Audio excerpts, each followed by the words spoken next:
लालच वो बुरी बला है जो किसी इंसान के ऊपर यदि एक बार हावी हो जाए तो फिर इतनी आसानी से नहीं छूटता है। इस लालच के चक्कर में आज तक ना जाने कितने लोगों की ज़िंदगियां भी तबाह और बर्बाद हो चुकी है। आज की कहानी में भी बिल्कुल ऐसा ही होता है, जिसकी वजह से एक व्यक्ति हमेशा के लिए इस दुनिया को छोड़कर गुजर जाता है। लेकिन इसकी असलियत जब लोगों को मालूम चलता है तो हर कोई यही कहता है कि भगवान ऐसी पत्नी किसी को न दे। नमस्कार, प्रणाम, मैं आपका भाई, आपका दोस्त अभय, और आप देख रहे हैं द कीप क्राइम। दोस्तों, आज की जो सच्ची कहानी मैं आपको सुनाने जा रहा हूँ, दरअसल ये सच्ची कहानी है उत्तर प्रदेश की। उत्तर प्रदेश का एक ज़िला पड़ता है बिजनौर, और इसी बिजनौर ज़िले का एक गांव आता है मोदी नगर, और इसी मोदी नगर गांव का रहने वाला है कृपाल सिंह। कृपाल सिंह के टोटल 3 बच्चे हैं, जिनमें 2 बेटा और 1 बेटी। बड़े बेटे का नाम है धर्मवीर सिंह और छोटे बेटे का नाम है राकेश सिंह। कृपाल सिंह जो अपने तीनों बच्चों की शादी भी कर चुका है। धर्मवीर की पत्नी का नाम है बबीता। धर्मवीर अपनी पत्नी के साथ हरियाणा में रहता है, तो राकेश अपनी पत्नी प्रमिला के साथ उत्तराखंड के काशीपुर में रहता है। बात कर रहा हूं मैं 11 जनवरी 2024 की सुबह के लगभग 6 बजे के आसपास की। दरअसल राकेश की पत्नी प्रमिला अपनी जेठानी बबीता के नंबर पर फ़ोन करती है और रोते भी लगते हुए कहती है कि दीदी, मेरी दुनिया ही बर्बाद हो गई। दरअसल किसी ने रात को ही मेरे पति की हत्या कर दिया है। प्रमिला जैसे ही इस तरह की बातें अपने जेठानी से कहती है, बबीता ये सारी बातें जाकर अपने पति धर्मवीर से कहती है। उसके बाद धर्मवीर अपनी पत्नी बबीता को लेकर काशीपुर के लिए रवाना होता है। लेकिन धर्मवीर जब बबीता के साथ काशीपुर राकेश के घर पर पहुंचता है तो देखता है कि प्रमिला अकेले ही अपने घर में मौजूद है और उसके दोनों बच्चे बैठकर रो रहे हैं। धर्मवीर और उसकी पत्नियां जब राकेश की डेड बॉडी को देखते हैं तो सब के सब रोना धोना शुरू कर देते हैं। सब के सब जब रोना धोना शुरू कर देते हैं तब जाकर कहीं आसपास के लोगों को मालूम चलता है कि राकेश की मौत हो चुकी है। जब आसपास के लोगों को मालूम चलता है, धीरे धीरे लोग वहां पर इकट्ठा होने लगते हैं। तभी धर्मवीर इस बात की जानकारी नज़दीकी थाने में दे देता है। इधर पुलिस को जैसे ही सूचना मिलती है, पुलिस अपनी टीम के साथ राकेश के घर पर पहुंचती है और सबसे पहले राकेश की डेड बॉडी का मुआयना करती है। तो मालूम चलता है कि राकेश के शरीर पर कई जगहों पर चोट और घाव के निशान मौजूद हैं। साथ ही साथ उसके गले पर हल्का सा निशान भी दिखाई दे रहा था। पुलिस जब राकेश की हत्या के बारे में उसकी पत्नी प्रमिला से पूछताछ करती है तो प्रमिला कहती है कि साहब, कल हम दोनों इनके गांव में बच्चे का जन्मदिन मनाने के लिए गए थे। शाम के समय जब हम दोनों घर पर वापस आए, हम दोनों के बीच में छोटी मोटी बातों को लेकर झगड़ा तकरार शुरू हो गया, जिसकी वजह से मेरे पति ने एक सरिया लेकर मेरे सर पर काफ़ी ज़ोर से वार कर दिया, जिसकी वजह से मैं बेहोश हो गई। लेकिन सुबह जब मैं उठी तो अपने पति को मृत अवस्था में पाया। पुलिस सबसे पहले राकेश की डेड बॉडी को अपने कब्जे में लेती है और उसे पोस्टमार्टम के लिए भेज देती है, और फिर धर्मवीर की तहरीर पर अज्ञात अपराधियों के खिलाफ धारा 302 का मुकदमा दर्ज करती है और इस मामले की छानबीन करना शुरू करती है। पुलिस इस बात को मानने के लिए तैयार ही नहीं होती है कि कोई व्यक्ति राकेश के घर में घुसकर उसकी हत्या कर दे और उसकी पत्नी को मालूम ही ना चले। पुलिस इसी शक के आधार पर सबसे पहले प्रमिला के मोबाइल नंबर का कॉल डिटेल निकालती है। पुलिस जब उसके कॉल डिटेल चेक करती है तो मालूम चलता है कि उसमें से एक ऐसा नंबर है जिस पर प्रमिला हत्या वाली रात भी कई बार बातचीत किया था। पुलिस जब उस नंबर का कॉल डिटेल चेक करती है तो मालूम चलता है कि वो नंबर किसी नेत्रपाल सिंह के नाम पर रजिस्टर्ड है। नेत्रपाल सिंह जो उत्तर प्रदेश के मुरादाबाद जिले के अंतर्गत चतरपुर गांव का रहने वाला है। पुलिस को जैसे ही इस तरह का डिटेल मिल जाता है, पुलिस नेत्रपाल के नंबर पर फ़ोन करती है, लेकिन अब नेत्रपाल का नंबर स्विच ऑफ बताने लगता है। इसीलिए पुलिस अपनी टीम के साथ नेत्रपाल के घर पर जाती है।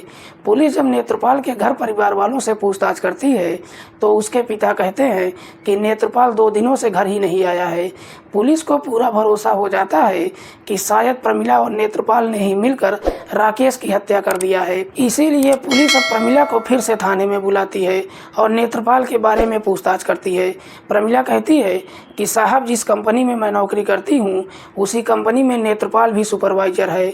एक दिन मेरे घर पर आया था। इसी सिलसिले में उसके और मेरे पति के बीच में गहरी दोस्ती हो गई थी, इसीलिए मैं अक्सर उससे बातचीत भी करती रहती थी।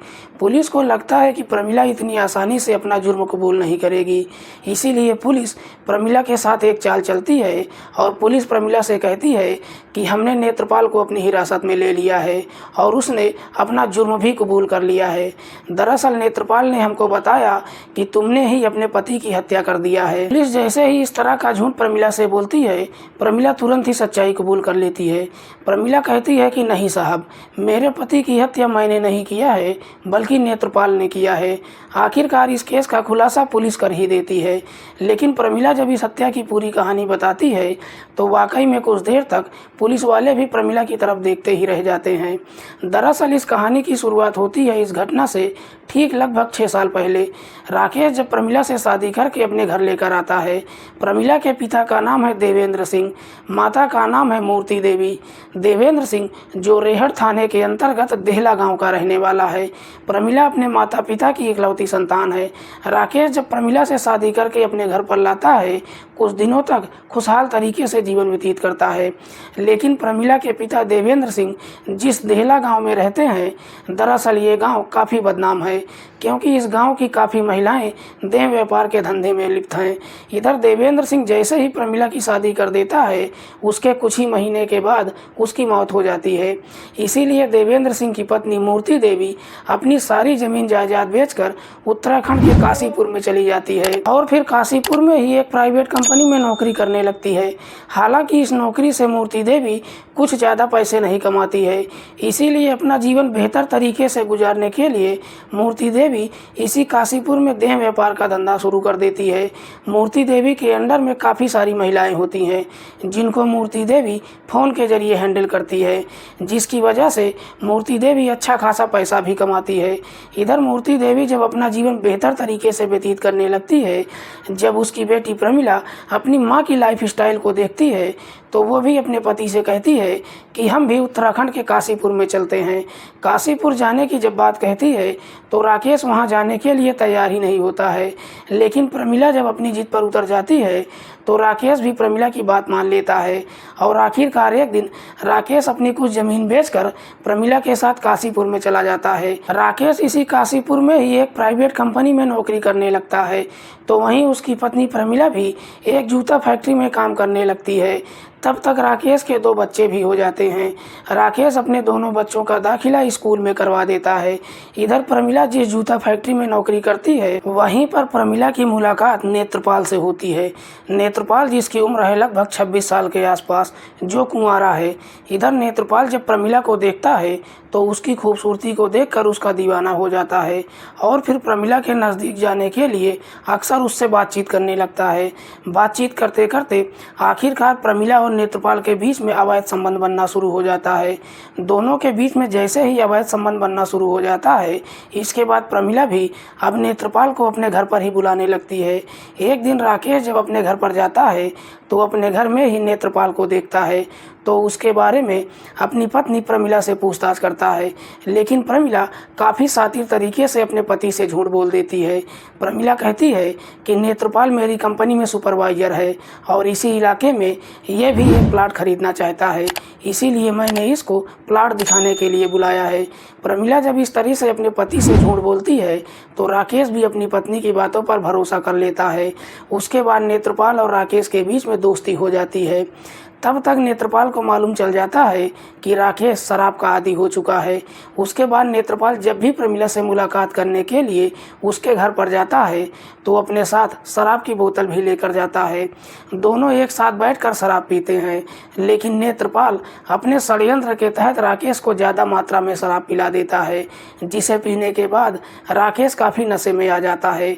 उसके बाद नेत्रपाल प्रमिला से मुलाकात करता है और वापस अपने घर चला जाता है। लेकिन एक दिन नेत्रपाल जब प्रमिला से मुलाकात करने के लिए उसके घर पर जाता है, उसी वक्त ही राकेश अपने घर पर पहुंच जाता है और दोनों को आपत्तिजनक हालत में देख लेता है। राकेश जैसे ही इस तरह का नज़ारा देखता है, उसके बाद नेत्रपाल तो वहां से भाग जाता है, लेकिन राकेश अपनी पत्नी की काफ़ी बुरी तरीके से पिटाई करता है और उसका काम पर जाना भी बंद करवा देता है और उसके ऊपर नज़र भी रखना शुरू कर देता है, जिसकी वजह से प्रमिला और नेत्रपाल का मिलना काफ़ी मुश्किल हो जाता है। लेकिन तब तक काफ़ी देर हो चुकी थी, क्योंकि प्रमिला और नेत्रपाल ने शादी करने का फैसला कर लिया था। जब प्रमिला और नेत्रपाल की मुलाकात नहीं हो पाती है, अब दोनों को लगता है कि शायद उनके रास्ते का रोड़ा राकेश बन चुका है। इसीलिए प्रमिला एक दिन राकेश के नंबर पर फ़ोन करती है और कहती है कि मेरे पति के रहते हुए हम दोनों कभी एक नहीं हो सकते हैं। बेहतर है कि तुम मेरे पति को हमेशा के लिए इस दुनिया से हटा दो। प्रमिला जैसे ही इस तरह की बातें नेत्रपाल से कहती है, नेत्रपाल भी प्रमिला की बातों में आ जाता है। उसके बाद प्रमिला और नेत्रपाल राकेश को इस दुनिया से हटाने के लिए एक तारीख तय करते हैं, 11 जनवरी 2024। दरअसल 10 जनवरी 2024 को राकेश के छोटे बेटे का जन्मदिन होता है। प्रमिला अपने पति से कहती है कि तुम अपने गांव चलो जन्मदिन मनाने के लिए। प्रमिला जब अपने पति के साथ उसके गांव में जाती है, शाम के समय दोनों जन्मदिन मनाते हैं। उसके अगले दिन 11 जनवरी 2024 को जब दोनों वापस अपने घर पर आते हैं, उससे पहले ही प्रमिला नेत्रपाल के नंबर पर फ़ोन करती है और उसे काशीपुर बुला लेती है। इधर शाम के समय जब दोनों अपने घर पर पहुंचते हैं, राकेश और उसकी पत्नी खाना बनाने को लेकर झगड़ा तकरार शुरू कर देते हैं। दरअसल ये झगड़ा तकरार भी उसी षड्यंत्र का हिस्सा था। दोनों के बीच में जब झगड़ा तकरार शुरू हो जाता है, राकेश गुस्से में आकर अपने घर से निकलकर सीधे ठेके पर पहुंच जाता है। इसी बीच प्रमिला नेत्रपाल के नंबर पर फ़ोन करती है और उसे अपने घर पर बुला लेती है।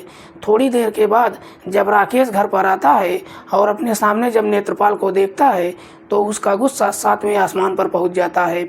इससे पहले कि राकेश नेत्रपाल के ऊपर हमला करता, प्रमिला अपने घर से एक सरिया उठाकर नेत्रपाल को देती है। साथ ही साथ अपने पति के दोनों हाथों को पकड़ लेती है। जैसे ही उसके दोनों हाथों को पकड़ लेती है, नेत्रपाल उसी सरिया से राकेश के सर पर काफ़ी ज़ोर से वार कर देता है, जिसकी वजह से राकेश काफ़ी गंभीर अवस्था में घायल होकर वहीं पर गिर जाता है और तड़पने लगता है। प्रमिला जब उसको पकड़ने की कोशिश करती है, नेत्रपाल एक बार फिर से उसी सरिया से राकेश पर वार करता है, लेकिन इस बार वो चोट प्रमिला के सर पर लग जाती है, जिसकी वजह से प्रमिला के भी सर से खून बहने लगता है। लेकिन प्रमिला अपनी चोट पर ध्यान नहीं देती है, बल्कि प्रमिला और नेत्रपाल दोनों मिलकर राकेश की गला दबाकर हत्या कर देते हैं। उसके बाद प्रमिला नेत्रपाल को वापस उसके घर पर भेज देती है और फिर अपने पति की डेड बॉडी के साथ सुबह होने का इंतजार करने लगती है। जैसे ही सुबह हो जाती है, प्रमिला अपनी जेठानी बबीता के नंबर पर फ़ोन करती है और कहती है कि रात में किसी ने मेरे पति की हत्या कर दिया है। वाकई में प्रमिला जब ये पूरी कहानी पुलिस वालों को बताती है, पुलिस प्रमिला के ही बयान पर उसके आशिक नेत्रपाल को भी अपनी हिरासत में लेती है और दोनों के ऊपर गंभीर धाराओं में मुकदमा दर्ज करके जेल भेज देती है। दोस्तों, आज की कहानी सुनाने का उद्देश्य किसी को परेशान करना नहीं है, किसी की भावनाओं को आहत करना नहीं है। हमारा उद्देश्य समाज में हो रहे अपराध के प्रति आपको जागरूक करना है। मिलते हैं किसी और सच्ची कहानी के साथ, तब तक के लिए नमस्कार। जय हिंद।